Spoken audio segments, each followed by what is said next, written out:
ეს არის ვლადიმირ პუტინის პეკინში ვიზიტის პირველი შედეგები სი ძინპინთან სამიტზე. ჩინელი სამხედროები ფარულად წვრთნინდნენ რუს ჯარისკაცებს საკუთარ ტერიტორიაზე, რის შემდეგაც ეს ჯარისკაცები დაბრუნდნენ უკრაინაში საბრძოლო მოქმედებებში მონაწილეობის მისაღებად.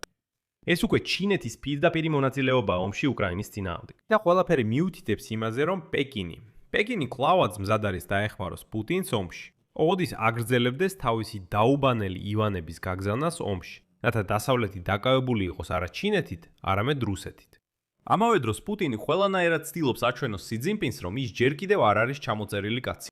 და აი რუსეთმა და ბელარუსმა გამოაცხადეს მასშტაბური სინქრონული ბირთვული წვრთნები. მოდით ეს ყველაფერი ერთად ამ გამოშვებაში განვიხილოთ.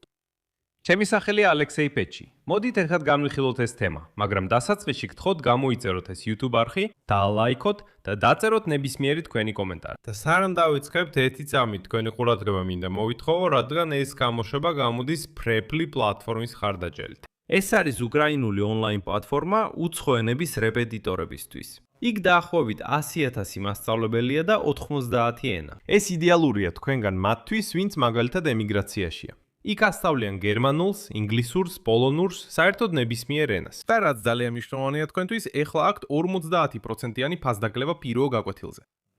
ამიტომ ამ ვიდეოს აღწერაში არის ბული, რომელზე გადასვლითაც თქვენ მაშინვე მიიღებთ 50%-იან ფასდაკლებას ალექსეი პეჩის YouTube არხიდან. ეხლა კი გადავდივართ გამოშვებაზე.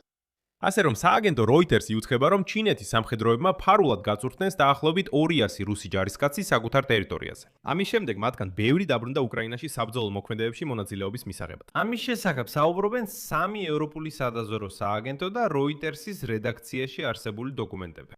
სადაზვერვო მონაცემების მიხედვით, რუსეთის ველური ოკუპანტების მომზადება გასული წლის ბოლოს მიმდინარეობდა ობიექტებზე პეკინსა და ნანკინში.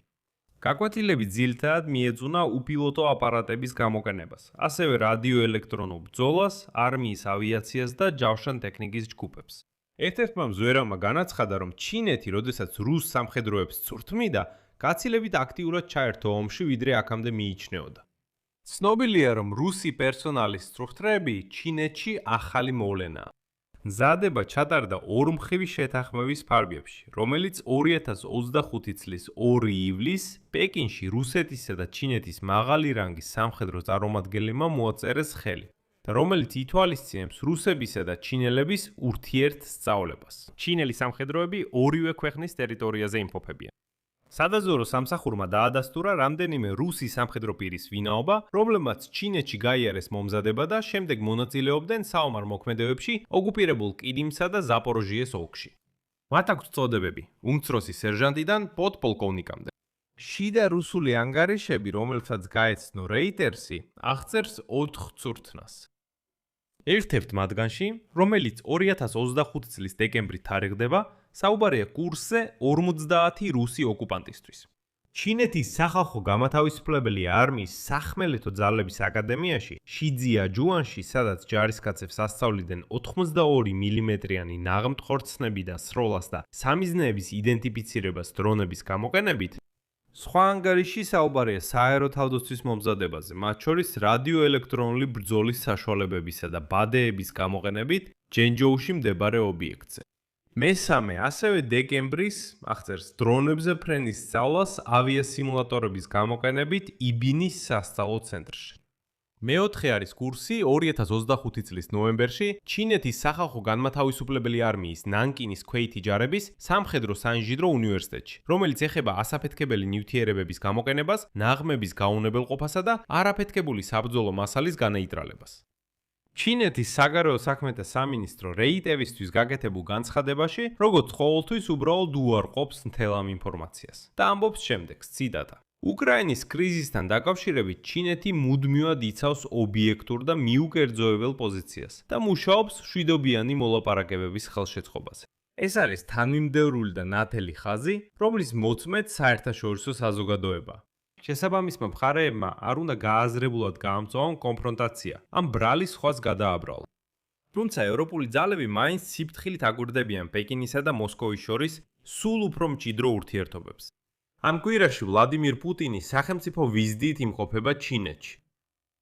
ეს მისი 25 ვიზიტია. ორი ქვეყანა საკუთარ ურთიერთობებს ნებისმიერ პირობებში მოქმედ პარტნიორობას უწოდებს, მიუხედავად იმისა, რომ დასავლეთი მოუწოდებს პეკინს მოახდინოს ზეტოლა მოსკოვზე ომის დასასრულებლად. და აი დღეს ვლადიმირ პუტინმა დემონსტრაციულად განაცხადა, ციტატა: რუსეთ-ჩინეთის მჭიდრო სტრატეგიული პარტნიორობა მნიშვნელოვან სტაბილიზაციის როლს ასრულებს მსოფლიო არენაზე. ამასთან ჩვენ არ მეგობრობთ ვინმეს წინააღმდეგ, არამედ მუშაობთ მშვიდობისა და საერთო კეთილდღეობისათვის.